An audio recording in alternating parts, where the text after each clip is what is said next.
Salve, salve discólatras! Você está ouvindo Descobrindo o Rio, série produzida pelo Desconversa sobre álbuns que representam a música do Rio de Janeiro. Descobrindo o Rio é uma produção resultante do edital Cultura Presente nas Redes 2, realizado pelo Estado do Rio de Janeiro, Secretaria de Estado de Cultura e Economia Criativa.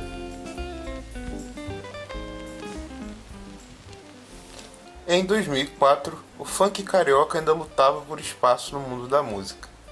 Para as mulheres que constantemente lidavam com o machismo e o elitismo intelectual, a situação era ainda mais difícil. Com o disco Boladona, a cantora Tati Quebra-Barraco abriu portas que nunca mais se fecharam para as MCs do estilo musical. Neste episódio, entrevistamos Gegé Albuquerque, jornalista e pesquisador que publicou o artigo As Poéticas da Putaria de Tati Quebra-Barraco e Boladona.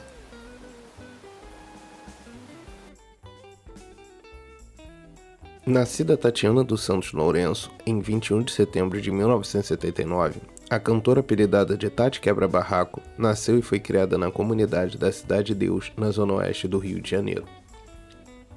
Aos 12 anos de idade, a artista começou a se integrar na cena do funk carioca, aprendendo a dançar e cantar o ritmo que entre o final dos anos 1980 e início dos anos 1990 começou a ganhar forma e presença nos bailes de diversas localidades do Rio de Janeiro. Em 1997, Tati era mãe de 2 filhos e havia trabalhado em outras áreas, entre elas como cozinheira de uma creche. Nessa época, começou a compor seus primeiros funks, tornando-se uma das pioneiras em criar letras com visões feministas, com temas como o amor, o sexo e o poder feminino. Através da gravadora People Records, a artista gravou seu primeiro álbum, auto-intitulado, em 2000, ano em que também participou da coletânea Bom Até Debaixo d'Água, volume 2, ao lado de outros artistas como MC Cacau do Dendê, Bonde do Tigrão e MC Sapão. Dos anos 1990 para os anos 2000, o funk carioca passou por diversas transformações.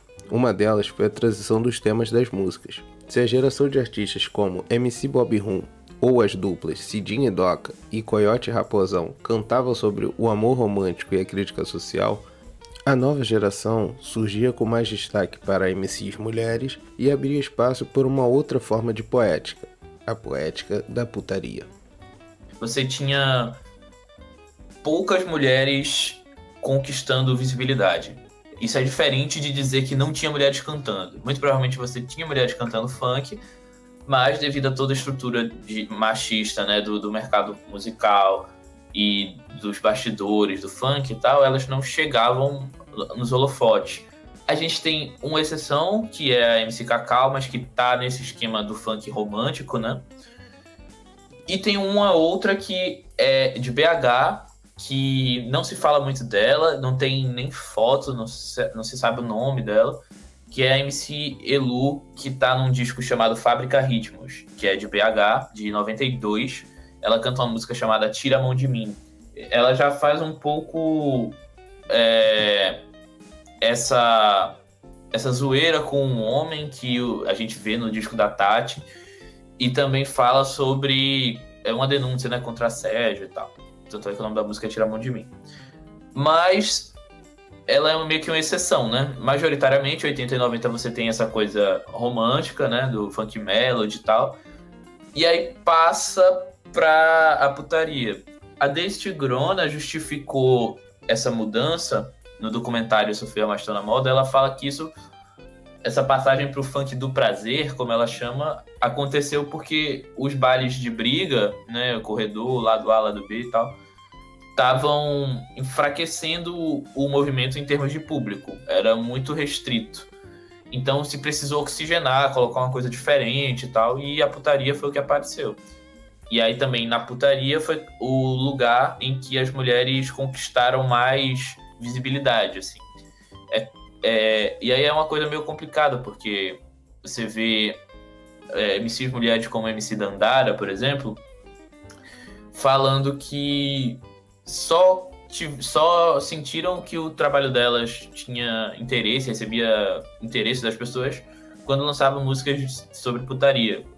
Então é meio que elas foram empurradas a cantar essa parada, mas ao mesmo tempo não é uma coisa, não é aceitar totalmente esse lugar como uma opressão, né? Porque elas souberam articular com muita propriedade mesmo, assim, cantar sobre seus próprios desejos dentro dessa coisa da putaria. Com o passar dos anos, o funk conseguiu ampliar seu espaço na mídia e atingir outros públicos além das comunidades. Desde o surgimento das equipes de som, nos anos 1970, o cenário foi se moldando a partir de DJs e futuramente com a presença dos MCs. Para a geração a qual Tati Quebra-Barraco pertence, uma figura fundamental foi o DJ Malboro, figura importante na disseminação do funk que ajudou o estilo a alcançar as casas de classe média e também a TV aberta. Foi com o produtor que a cantora produziu seu segundo álbum, o histórico Boladona. Acho que o Malboro é um cara que ele soube vender o funk, não no sentido negativo assim, né, mas ele era um cara que sabia falar bem sobre o funk, né, então sabia apresentar a parada para jornalista, para mídia, para imprensa, e isso foi fundamental, né, no início do movimento, porque chegava não só uma música, mas também um contexto, né, sobre ela. Então, ele foi certamente um dos maiores e mais importantes mediadores do funk, sobretudo nesse início ali, até o início dos anos 2000. Com o tempo, outras pessoas foram tomando esse lugar, né, e ganhando mais destaque e tal, mas o Malboro foi fundamental nesse princípio, né? Foi o cara que levou esse funk pra Xuxa, também foi o cara que lançou o primeiro álbum nacional de funk, né, com os artistas cantando em português. Foi o Funk Brasil, Funk Brasil apresenta. DJ Malboro apresenta o Funk Brasil. O primeiro saiu em 89. Então é isso, é um cara fundamental como mediador mesmo, assim, dessa cena para outros lugares. Em 2004, Tati Quebra-Barraco lança através da Link Records o álbum Boladona, com 18 faixas divididas em 46 minutos. No repertório estão incluindo os clássicos do funk carioca, como além da faixa título, Caboclo Aqui, Vou Botar Você na Pista e Satisfação. A produção foi realizada por DJ Malboro e o disco conta com participações de Bonde do Tigrão, MC Fornalha e MC Serginho. No encarte do CD, as músicas são listadas com seus respectivos BPMs descritos. Era um momento de uma popularização, assim, acho que o funk estava começando a ir para um mainstream e alcançar novos territórios, né, além do Rio de Janeiro, se expandir mesmo, assim. Para ter uma ideia, 2002, que teve um Tornado Muito Nervoso, um CD da Furacão 2000 que tinha Bonde do Tigrão, Jonathan da Nova Geração. E aí o disco da Tati sai meio que nesse contexto, assim, né? Tanto é que tem música que vira trilha da novela, acho que de América, não lembro, a novela da Globo. E nesse momento, assim, eu acho que o disco tá justamente nesse momento, assim, de uma expansão do funk no cenário nacional e também de uma adentrada dessas letras de putaria, de sensualidade, sabe? O Malboro, ele conseguiu pegar umas texturas eletrônicas, assim, muito bonitas, né? Como a própria Boladona. A música Boladona, né, tem o sample de Lyle e Bushwhackers, uma música chamada Love Story. E aí ele consegue pegar essas coisas meio texturais, eletrônicas, assim, que dão um aspecto mais melodioso, né, para algumas faixas. E a Tati, eu acho que a grande coisa é a personalidade da Tati, assim, cantando, né? Porque tem alguns momentos muito, muito bonitos, assim, do ponto de vista da produção musical, mas de uma forma geral não é algo muito fora da curva, assim, do que estava sendo produzido. O que deixa fora da curva é a voz da Tati, assim, cantando com uma marra que, porra, velho, é de outro mundo, né? E com um deboche, assim, na voz, né? Com ironia que só ela tem. E aí acho que isso levou o disco para outro patamar, sabe? Além da malícia que ela coloca nas faixas de duplo sentido, né? Tipo, Caboclo Aqui. E, pô, acho que é isso, né? Além dos, porra, e os bordões, né? As frases de efeito. Sou feia, mas tô na moda. Cara, isso tudo acho que é ali a personalidade da Tati mesmo, brilhando, que fez esse disco ser o que ele é. Com o público, Boladona fez enorme sucesso, potencializado também pela presença da música na trilha sonora da novela América, exibida em horário nobre pela Rede Globo em 2005. Ao mesmo tempo, opiniões conservadoras tentavam diminuir o trabalho e a pessoa de Tati Quebra-Barraco, e não aceitava a evidente ascensão do funk, gênero que era vítima frequente do questionamento se era cultura ou não. Eu sou de Recife, né? Nascido e criado na região metropolitana do Recife. E eu ouvia essas músicas, cara, quando era criança, assim, na rua, cantando com as pessoas. Essas músicas fizeram parte da minha vida. Daco é bom, sabe? Tipo, a galera cantava isso na van, voltando da escola, sabe? Todas essas músicas são muito familiares pra mim. E então eu imagino, e além de a gente conhece, né, Boladona, conhece Caboclo, conhece várias dessas músicas. Então eu imagino que tenha sido muito positiva, embora a gente não tenha o número da vendagem, né? E de crítica, cara, é curioso, porque a Tati virou pauta, né? Isso aconteceu. E muitas vezes era elogiada, assim, por articulistas culturais de esquerda, assim, mas mesmo quando elogiada, você via um pano de fundo racista, assim, tipo, como se ela falasse mal português, né? Tem um texto da Folha sobre isso, dizendo que ela era uma musa do verão neotropicalista, algo assim, mas que falava mal português. Sempre tinha uma ressalva que a conotação era meio racista, sabe? E tinha também, obviamente, né, toda uma polêmica de que ela era um objeto sexual ao cantar essas coisas, né?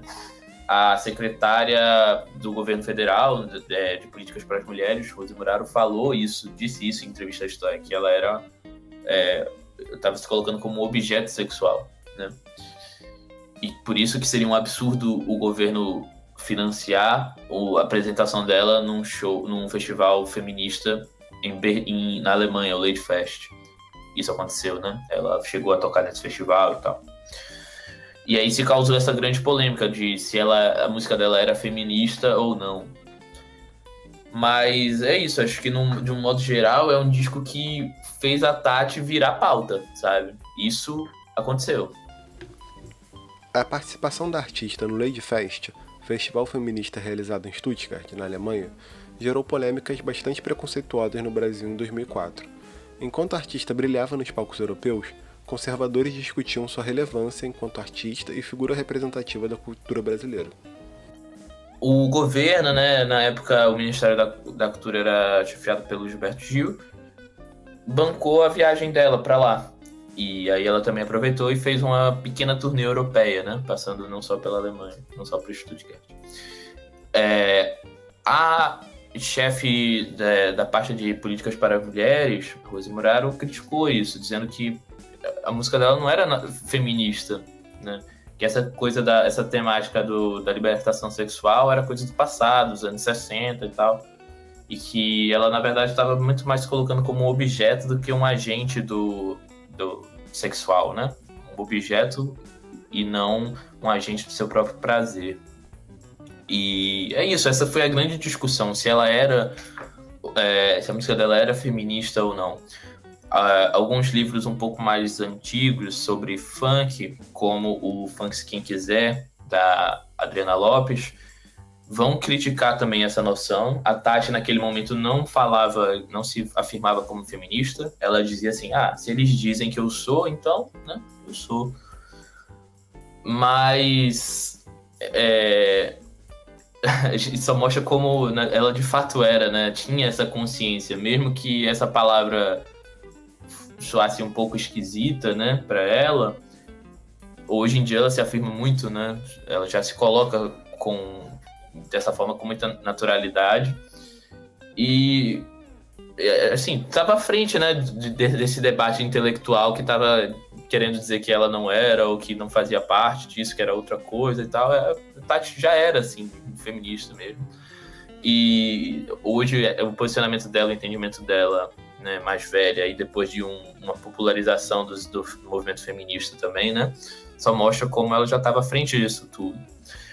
E acabou sendo bom, porque essa postura dela, porque fez com que outras artistas do funk também se colocassem como feministas de uma forma mais natural, né? Tipo, chegou nelas, numa geração mais nova, de uma forma já mais natural, né? Tipo, a Yasmin Turbininha, a MC Drica, você vê várias artistas do funk, né? Artistas mulheres se colocando assim dessa forma, sem muito grilo, sem se questionar muito, né? Já entende o que é. Isso foi também uma conquista, não só da Tati, mas dessa geração dela, né? Com a Andressa Tigrona, a Valesca. Em contraste com o preconceito que Tati Quebra-Barraco, mulher negra, periférica e artista e o funk carioca, também marginalizados, sofriam, surge na mesma época a MC Elô Quebra-Mansão, personificada pela socialite carioca Heloísa Faisal. Branca, de família tradicional e com origem em outra realidade social, a cantora teve destaque na mídia, embora sua produção musical não seja celebrada como a de Tati. A Heloísa Faisal, né? Socialite, carioca e tal, de famílias tradicionais. E aí ela se lança como Heloísa Quebra-Mansão. E aí quando você olha a diferença de recepção da Heloísa na imprensa, né? Da Heloísa e da Tati Quebra-Barraco é absurdo. A forma como se coloca o termo pornográfico para as músicas da Tati Quebra-Barraco é muito fácil. Todos os textos colocam, descrevem dessa forma. Mas quando vai para Heloísa Quebra-Mansão é erótico, é algo assim, né?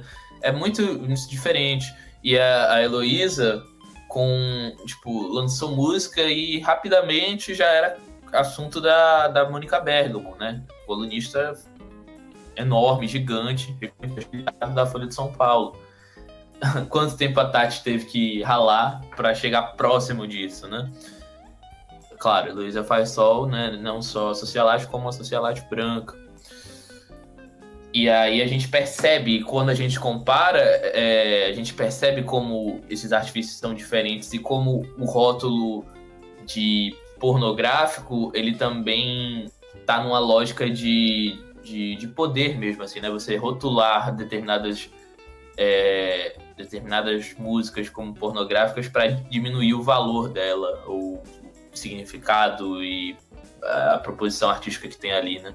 Com músicas marcantes e uma das mulheres pioneiras do funk carioca, Tati Quebra-Barraco se eternizou na música do Rio de Janeiro e do Brasil com o álbum Boladona, quebrando também preconceitos da sociedade conservadora.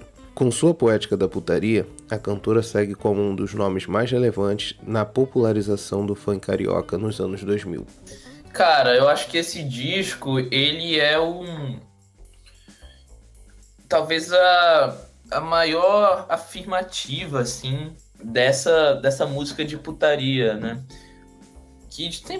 A música de putaria sempre existiu no Brasil, né? Desde que o mundo é mundo. Mas eu acho que esse disco coloca uma forma de se falar da putaria, utilizando ela para ir para vários outros lugares, né? Tanto pro deboche, que é um tipo de deboche de humor particularmente carioca, assim, meio irônico e sério ao mesmo tempo.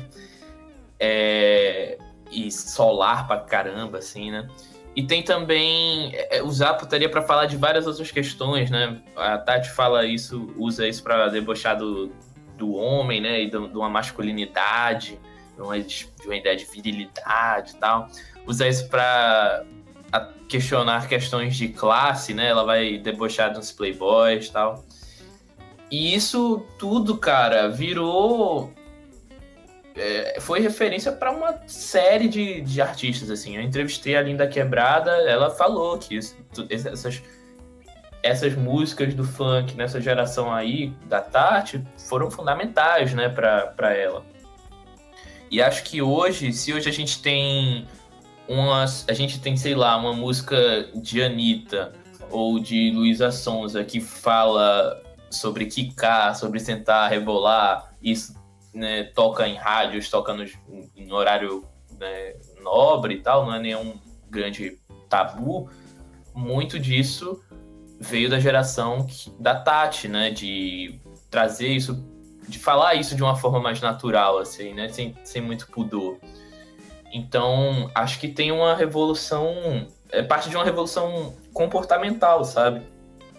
Assim, de entender o sexo de uma forma mais livre, mais despudorada, mais aberta, e de usar ele como a sexualidade como um campo para questionar vários outros lugares da sociedade, sabe? Acho que é por aí. Acho que tem algumas músicas que, assim, ficaram lá atrás mesmo, né? Mas é natural, um disco com bastante faixas, né? Mas, pô, tem músicas aí que são eternas, né? A própria Boladona é eterna. Vou botar você na pista. Pô, essas músicas são eternas, né? Sofia, mas tô na moda. E se marcar eu pego mesmo, hein? Pô, todas essas músicas aí são eternas, né? Não só pro funk, mas acho que já compõem a nossa memória de música popular brasileira. É isso, acho que é um disco que tem que entrar em discoteca básica, tem que entrar nas listas de melhores trabalhos da música brasileira, porque é um trabalho, assim, que vira o jogo, né? Acho que depois dele, assim, não é feito só por ele, tem toda uma geração de artistas ali empenhados, mas esse disco capta muito bem, ele sintetiza as coisas, né? E aí depois dele é outra parada, vira outra coisa.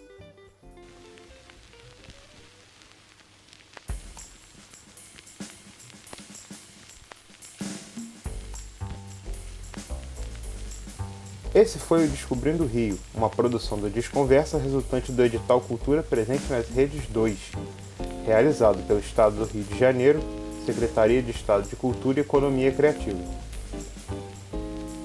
Roteiros, produção e narração por Lucas Vieira, Vitor Silveira e William de Abreu. Edição, Vitor Silveira. Identidade visual, William de Abreu. Entrevistas por Lucas Vieira. Siga @Desconversa nas redes sociais e acesse nosso site, desconversa.com. Desconversa, o seu portal de notícias em 33 rotações.